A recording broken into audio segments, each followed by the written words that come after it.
जोरदार तालियों के साथ स्वागत सचिन पायलट जी का, जो हमारे साथ मंच पर आ चुके हैं। और चलिए उनसे सवालों के सिलसिले की शुरुआत करते हैं। सचिन जी, राजस्थान में चुनावी माहौल बहुत गर्म है, लेकिन मैं इस सेशन की शुरुआत थोड़ा सा हटकर कर रही हूं। हमें पता चला है कि आप राजमा चावल बहुत अच्छा बनाते हैं और कुकिंग को लेकर आपका नॉलेज काफी अच्छा है, लेकिन राजस्थान में तो दाल बाटी और प्याज की कचौरी खाई जाती है। अब कुकिंग की नॉलेज अगर आपको है तो आप जानते होंगे कि रोटी जो है वो पलटती है, उस हिसाब से तो क्या राजस्थान में इस बार बीजेपी की बारी है? ये सवाल सबके जहन में रहता है और आप ठीक कह रहे हैं कि पिछले 3 दशकों में जो परंपरा रही राजस्थान में, वो हमेशा 5 साल में लोग बदलाव करते हैं, लेकिन परंपराएं टूटती भी हैं। और मैं ऐसा मानता हूं कि इस बार जो माहौल मैं देख रहा हूं, जो फीडबैक हमें मिला है, जो दौरे हम लोग कर रहे हैं, उसमें जनता एक बार फिर कांग्रेस को मौका देना चाहती है। देखो, अंतिम निर्णय तो जनता करेगी 25 तारीख को, लेकिन जो परसेप्शन बना है, जो माहौल बना है, जो देश में भी आज मैं देख रहा हूं, कर्नाटक में हम लोग जीत कर आए हैं, हिमाचल में जीते हैं, अच्छा कैंपेन हमारा हो रहा है, मध्य प्रदेश में, छत्तीसगढ़ में खत्म हुआ है। तो ओवरऑल मुझे लग रहा है कि इस बार हम बड़े कॉन्फिडेंट हैं कि हम अच्छे बहुमत के साथ दोबारा सरकार रिपीट करेंगे। और केंद्र की सरकार को भी लोग गेज कर रहे हैं, देख रहे हैं। तो तमाम जो पहलू हैं उसको देखकर मैं आश्वस्त हूं कि कांग्रेस पार्टी यहां दोबारा मैंडेट ले सकती है। मेरी जितने लोगों से बात हुई है, खासतौर पर जो पायलट समर्थक लोग हैं, उनका ये कहना है कि थोड़ा सा पीछे 2018 में बहुत संघर्ष किया सचिन पायलट ने, लाठी भी खाई, आंदोलन भी चलाए, लेकिन उन्हें वो क्रेडिट नहीं मिला जो मिलना चाहिए था। तो सरकार भले ही रिपीट होगी, लेकिन क्या चेहरा बदलेगा? देखिए, भविष्य के गर्भ में क्या है कोई नहीं जानता, पहली बात। और हमारी कांग्रेस पार्टी की एक लॉन्ग स्टैंडिंग ट्रेडिशन है, और वो सिर्फ राजस्थान के लिए नहीं, हर राज्य में हम ऐसा ही करते हैं। हम लोग चुनाव लड़ते हैं और एक बार बहुमत अगर जनता देती है तो जो हमारे विधायक होते हैं उनसे राय लेने के बाद जो पार्टी की लीडरशिप है वो तय करती है कि किसको क्या जिम्मेदारी देनी है। तो फिलहाल हम सबका उद्देश्य यही है कि हम तीनों 5-4 राज्यों में कांग्रेस को बढ़त दिलाएं, हम लोग मेजोरिटी मार्क पर आए। उसके बाद ये निर्णय तब लिया जाएगा कि कौन क्या रोल अदा करता है। 2018 की आप बात कर रहे हैं, 18 में मैं पार्टी का अध्यक्ष था, हम चुनाव जीते और हम 21 विधायक रह गए थे पिछली बार। तो 21 से हम 5 गुना बढ़ के 100 का आंकड़ा हम लोगों ने छुआ, सरकार हमारी बनी। उस वक्त भी हम सभी विधायकों ने मिलकर निर्णय लिया था कि जो कांग्रेस अध्यक्ष हैं वो नियुक्त करेंगे कि कौन नेता बनेगा विधायक दल का। और मैं समझता हूं ये कोई यूनिक नहीं है इस बार के लिए, या ये यूनिक नहीं है इस प्रदेश के लिए। हमेशा हर बार ऐसा ही होता है और इस बार भी ऐसे ही होगा चुनाव के बाद। सचिन जी, दिल्ली में एक बात की चर्चा बहुत जोरों पर रहती है और वो चर्चा ये चलती है कि बीते 5 सालों में यहां पर विपक्ष की भूमिका बीजेपी से ज्यादा सचिन पायलट ने निभाई है। क्या कहेंगे इस पर आप? देखिए, दिल्ली में क्या चर्चा मैं नहीं जानता हूं, लेकिन राजस्थान में जो चर्चा है वो ये है कि राजस्थान में विपक्ष गायब रहा, उससे मेरा कोई लेना देना नहीं है।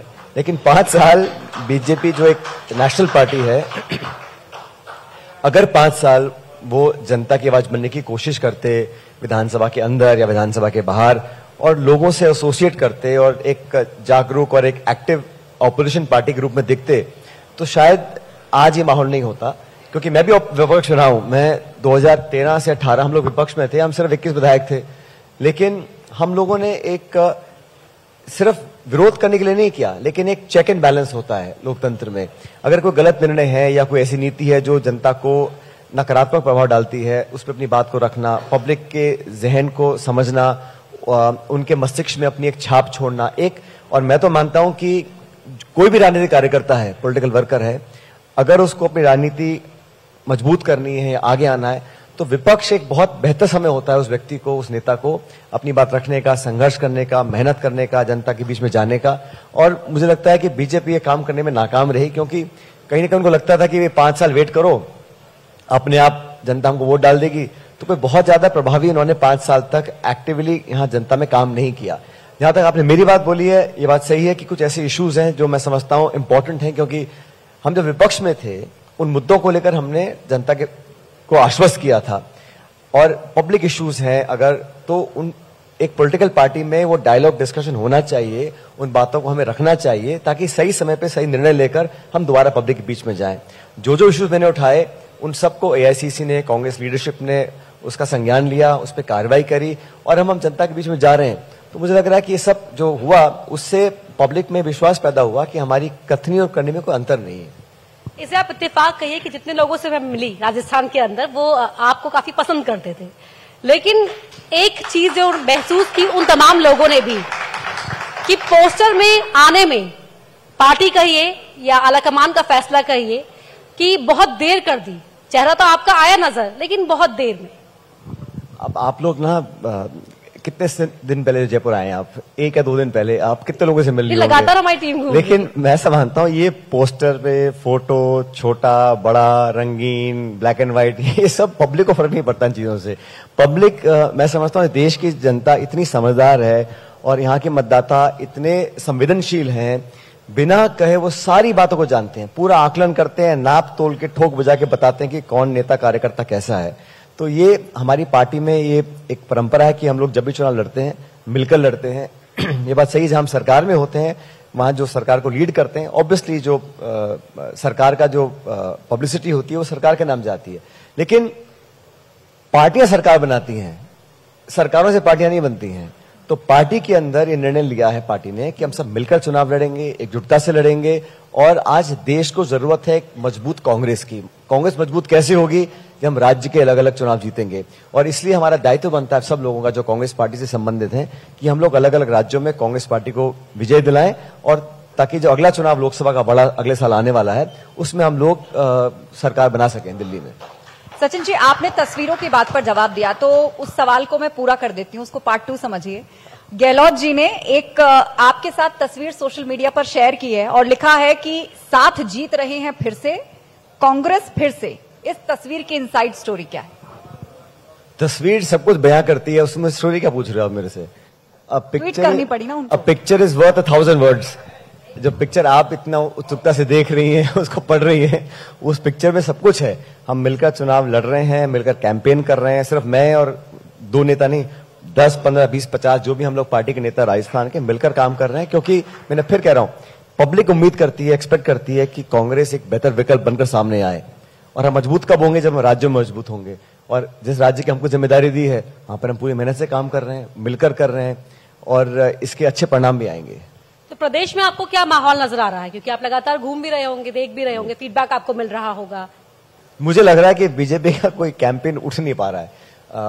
क्या कारण है वो मेरा काम नहीं ढूंढना, लेकिन हम लोगों ने जो प्रोग्राम्स दिए हैं, हम लोगों ने जो रोड मैप दिया है, जो गारंटीज दी हैं, जो वर्किंग है, और सरकार, संगठन, नेता, कार्यकर्ता मिलकर काम करें। मैं हमेशा कहता रहा और मुझे खुशी इस बात की कि इस बात को हमने इंप्लीमेंट किया कि जिन लोगों ने पार्टी के लिए संघर्ष किया, जैसा आप खुद कह रहे थे, जिन्होंने धरने दिए, पदयात्राएं करी, लाठियां खाई, जेलों में गए, पब्लिक इश्यूज को लेकर, उन वर्कर्स को मान सम्मान। अरे हर वर्कर को आप पद नहीं दे सकते, पॉसिबल नहीं है, लेकिन हर कार्यकर्ता को हम उसकी भागीदारी सुनिश्चित करें, उसको मान सम्मान दें, उसको लगे कि मेरी सरकार है, मैं अगर मेरे पड़ोस में कुछ पब्लिक का कुछ काम है मैं करा सकता हूं।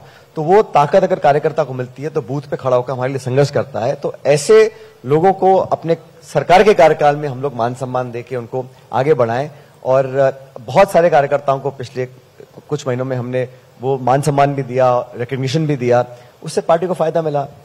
बीजेपी का मुझे लगता है कि लगभग सारा प्रचार ब्लेम गेम पर है, मतलब आरोप लगाना, आलोचना करना, लेकिन आपका खुद का रोड मैप क्या है? आज बीजेपी ने कुछ अपना घोषणा पत्र टाइप अनाउंस किया है, लेकिन कोई ब्लूप्रिंट प्रदेश के लिए केंद्र की सरकार आपकी है तो कुछ जिम्मेदारी केंद्र सरकार की भी होती है राज्य के प्रति। उसमें आपने कितना प्रदेश को दिलाया है, या राजस्थान को आपको क्या बेनिफिट दे के आप दिए हैं पिछले 9 सालों में? किसान सम्मान निधि डबल कर दी है उन्होंने, कह रहे हैं 2.5 लाख रोजगार देंगे। मैं पूछ रहा हूं, 9.5 साल से दिल्ली में केंद्र में भाजपा की पूर्ण बहुमत की सरकार है, 25 के 25 लोकसभा के सांसद बीजेपी के हैं 9.5 साल से। तो राजस्थान राज्य को केंद्र सरकार ने ऐसा क्या कोई बड़ी परियोजना, कोई स्पेशल स्टेट का स्टेटस, या कोई बहुत बड़ा कारखाना, या कोई बड़ी योजना, ऐसा कुछ लगा नहीं मुझे किया है। और हम तो कई बार मांग रहे हैं, हमारी बहुत पुरानी मांग थी ईआरसीपी की, ईस्टर्न रीजनल कैनाल प्रोजेक्ट, 13 जिलों को जोड़ती है पीने के पानी सिंचाई के लिए। वो प्रधानमंत्री जी ने घोषणा की थी उसकी, इतने साल हो गए, उसको वो धरातल पर उतार नहीं पाए। तो ये भी लोग देख रहे हैं ना कि आपको जब मौका मिलता है आप करते नहीं है, और जब चुनाव आते हैं तो फिर आप वही भाषण चालू कर देते हैं।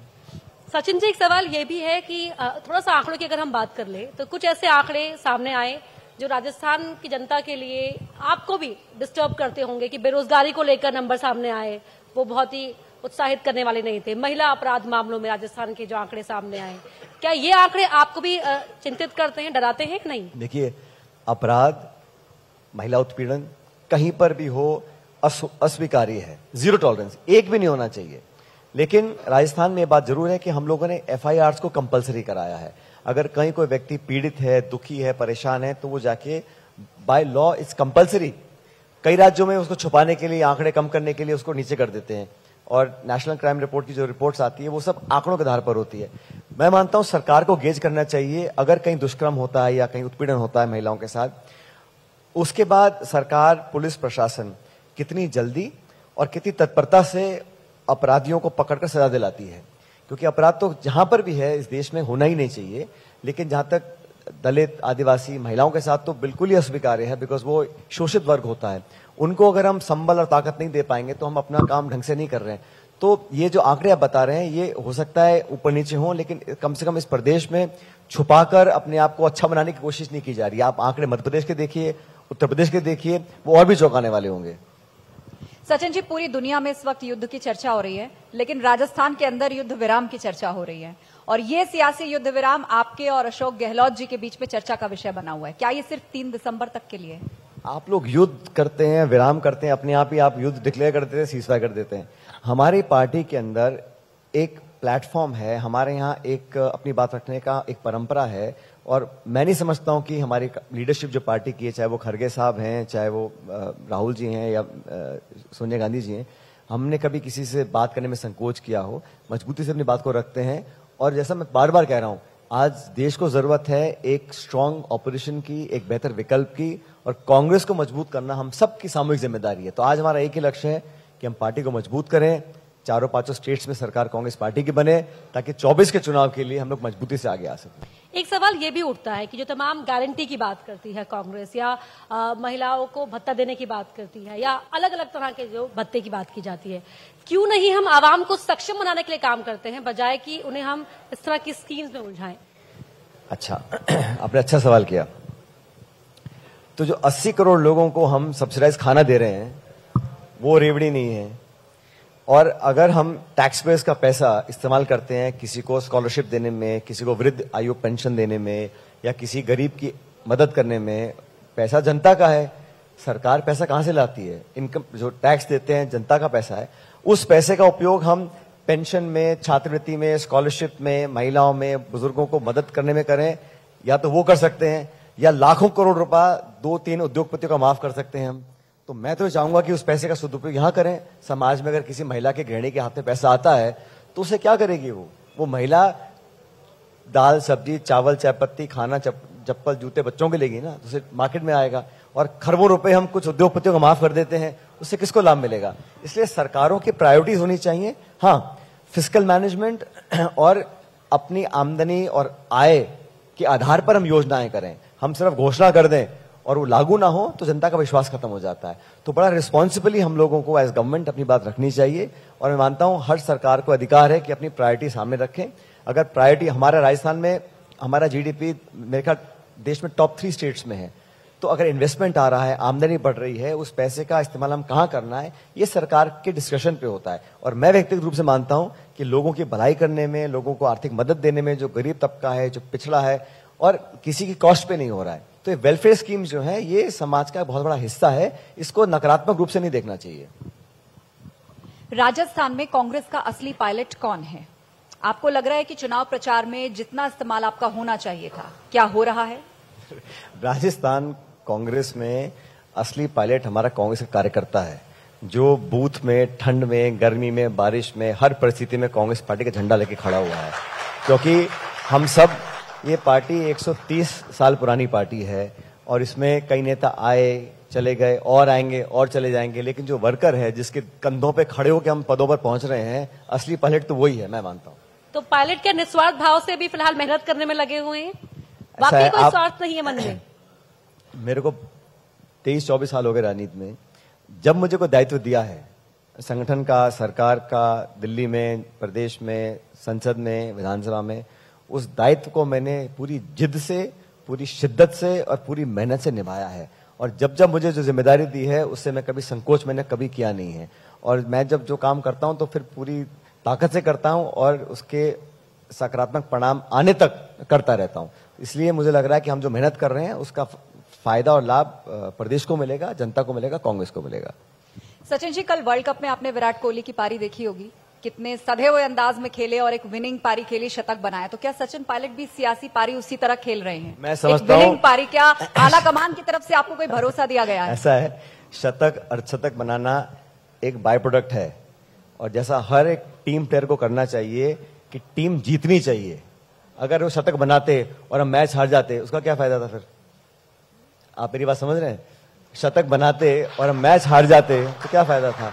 तो मैच जीतना जरूरी कोई है। भरोसा मिला है आपको आला कमान की तरफ से? मैं कह रहा हूं ना, मैच जीतना जरूरी है पार्टी के लिए, देश के लिए, जनता के लिए। अगर मैच जीतने में कोई आधा सेंचुरी बनाता है, 6 छक्के मारता है या डबल सेंचुरी मारता है तो बहुत अच्छी बात है, लेकिन मैच पहले जीतना जरूरी है। खुद को आप टीम प्लेयर बता रहे हैं, लेकिन सितंबर के महीने में ये टीम प्लेयर क्यों रूठ गया था पार्टी से? मुझे लगता है कई लोगों को सारी जानकारियां नहीं होंगी, इसलिए नाना प्रकार की बातें कही जाती हैं, सुनाई जाती हैं। और आजकल मोबाइल फोन है, व्हाट्सएप पे सब बातें करते हैं, लेकिन मूलतः जो मुद्दे थे वो मैंने पार्टी के सामने रखे। और मैं फिर कह रहा हूं, मुझे खुशी है कि उन सब इश्यूज को, यंग लोगों के इश्यूज को, पार्टी के, सरकार के, उन सब इश्यूज पर अखिल भारतीय कांग्रेस कमेटी ने एक पॉजिटिव और एक सपोर्टिव रोल अदा किया और उसकी वजह से मुझे लगता है पार्टी को बल भी मिला है। तो ये रूठना मनाना तो व्यवहारों में होता है। जब आप एक पॉलिटिकल फील्ड में काम करते हैं तो आपको अपनी प्राथमिकता और जनता के प्रति जवाबदेही, ये हमारी प्रायोरिटी होनी चाहिए। और मुझे लगता है कि